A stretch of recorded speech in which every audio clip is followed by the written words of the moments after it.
பிரான்சில் அதிபர் தேர்தலுக்கான வாக்குப்பதிவு 2 சுற்றுகளை கொண்டது. முதல் சுற்றில் பதிவான வாக்குகள் எண்ணப்பட்டிருக்கும் நிலையில் யாருக்கு எத்தனை சதவீத வாக்குகள் கிடைத்திருக்கின்றன என்பதை பார்க்கலாம்.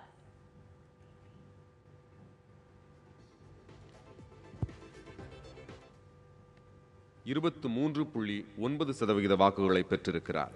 தீவிர வலதுசாரியான மரினா லீ பென்னுக்கு 21.4% வாக்குகள் கிடைத்திருக்கின்றன. முக்கிய எதிர்க்கட்சியைச் சேர்ந்தவரும் ஊழல் குற்றச்சாட்டுகளில் சிக்கியவருமான பிரான்சுவா ஃபில்லன் 19.9% வாக்குகளை பெற்றிருக்கிறார்.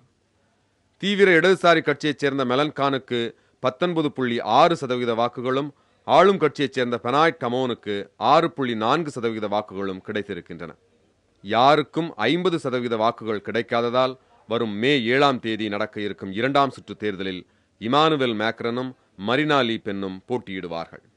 இவ்விருவருமே முக்கிய பிரச்சனைகள் அனைத்திலும் நேரெதிரான நிலைப்பாடுகளை கொண்டவர்கள். அகதிகளுக்கு அடைக்கலம் அளிப்பதற்கு ஆதரவளிப்பவர் மேக்ரன். ஆனால் அமெரிக்காவின் ட்ரம்பை போல அகதிகளுக்கு கடுமையான கட்டுப்பாடுகளை விதிக்க வேண்டும் என்று லீ பென் விரும்புகிறார். ஐரோப்பிய ஒன்றியத்துடன் எப்போதும் ஒருங்கிணைந்து பணியாற்ற வேண்டும் என்பது மேக்ரனின் விருப்பம்.